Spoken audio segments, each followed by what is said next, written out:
Hey everyone, today we're going to dive into a topic that's, well, it's both fascinating and kind of terrifying: invasive species. We're going to explore how organisms that seem totally harmless can silently take over, causing huge disruptions to entire ecosystems and even our economies. So let's get right into it. So let's start with a riddle.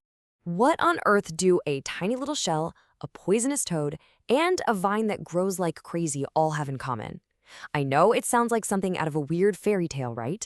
But believe me, each one of these is a real-world example of an incredibly powerful and disruptive force. They're the main characters in our story today, so keep them in mind. All right, to really understand their impact, we've got to be clear on what we're actually talking about. What exactly makes a species invasive? It's time to unmask these culprits. Okay, so here's the official definition. Being in a new place isn't enough to get you the invasive label. The really crucial part is that second bit. It has to spread out of control and cause damage. That right there, that's the bright red line between a species that's just non-native and one that's truly invasive. You can pretty much break it down into a 4-point checklist. 1. It's not from around here. 2. It multiplies and spreads at a frankly alarming speed. 3, and this is a huge one, there's nothing in its new home that eats it or keeps its population in check. And finally, 4, it causes real harm. If an organism checks all 4 of those boxes, well, you've got a full-blown invasion on your hands. So, with that definition in mind, let's open up the case files. We're about to weight some of the planet's most wanted, our official rogues gallery of invasive species. And first up on our list is the zebra mussel. Now, don't let its tiny size fool you. This little shellfish is an absolute powerhouse of ecological destruction. So how did it get here? Zebra mussels basically hitched a ride from Europe in the ballast water of cargo ships, showing up in the Great Lakes back in the 80s. And once they were there, they just went wild. They now clog everything you can imagine, from power plant intakes to city water pipes. And they're such efficient filter feeders that they suck all the food out of the water, completely starving out native species and wrecking the local food web. And the cost? Oh, the cost. We are talking millions upon millions of dollars in damage and control efforts every single year, all from this tiny creature about the size of your fingernail. It's just staggering when you think about it. All right, our next culprit is the cane toad.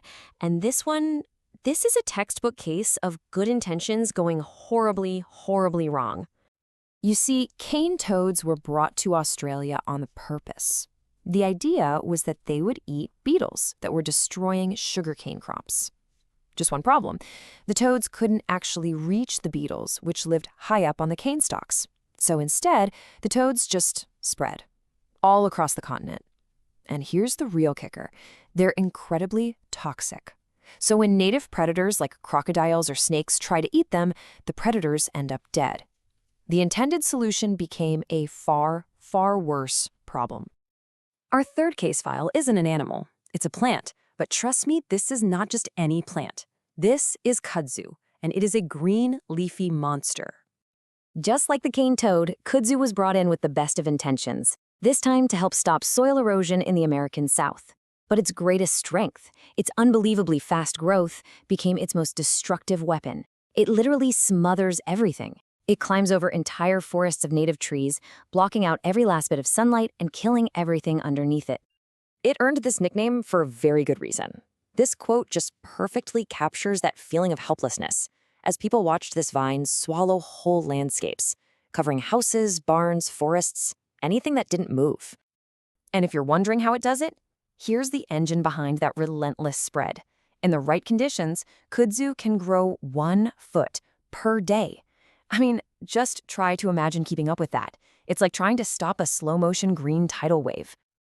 Okay, our final case file takes us into the rivers of the United States. Meet the Asian carp, a fish that poses a threat on so many different levels. These guys were originally brought over to keep fish farm ponds clean, but of course, they escaped during floods and got into the Mississippi River system. They are voracious eaters, consuming massive amounts of plankton, which is the very foundation of the entire aquatic food web.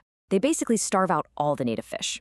Oh, and they're famous for launching themselves out of the water when they're startled by boat motors, causing serious injuries to people. They are a huge threat to the Great Lakes ecosystem. So, after running through these case files, a pretty obvious question starts to form. Why are these invasions so ridiculously hard to stop? Let's dig into the core challenge.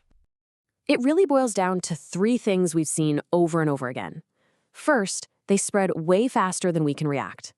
Second, they show up in a new place that has none of their natural enemies, which gives them this massive unfair advantage. And third, once they're established, trying to get rid of them is a logistical and financial nightmare. This right here really lays out the strategic reality of the situation. We can either be proactive or reactive. Trying to remove an invasion after it's taken hold is wildly expensive, incredibly difficult, and a lot of the time just plain impossible. So the big takeaway is this. Prevention isn't just the best strategy, it's pretty much the only strategy that really works. And that brings us to what might be the most important part of this whole thing.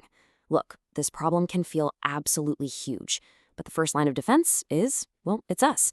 There are really simple but incredibly powerful things that we can all do. Here are four big ones. First, clean. Remember those zebra mussels? Just cleaning your boat, your kayak, even your fishing waders can stop these little stowaways. Second, contain. That pet fish or turtle might seem harmless, but releasing it into a local pond can literally start a new invasion. Third, cultivate. When you choose to plant native species in your garden, you're helping the local ecosystem instead of accidentally introducing the next kudzu. And finally, comply. Pay attention to local rules about things like moving firewood. These small, simple actions actually matter a lot. So as we wrap this up, it's pretty clear that these stories of invasion aren't just about biology. They're really stories about how interconnected everything is, and just how fragile the balance of an ecosystem can be. I think this quote just says it all, doesn't it?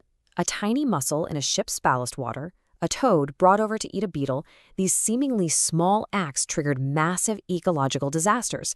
It's such a powerful reminder of how unintended consequences can just ripple through the natural world. So, I'll leave you with this question to think about. After hearing all this, what is one small, concrete thing you can do this week to be a part of the solution? Whether it's picking a native plant for your garden or just sharing this info with a friend, every single little bit helps protect the delicate world around us. Thanks for tuning in.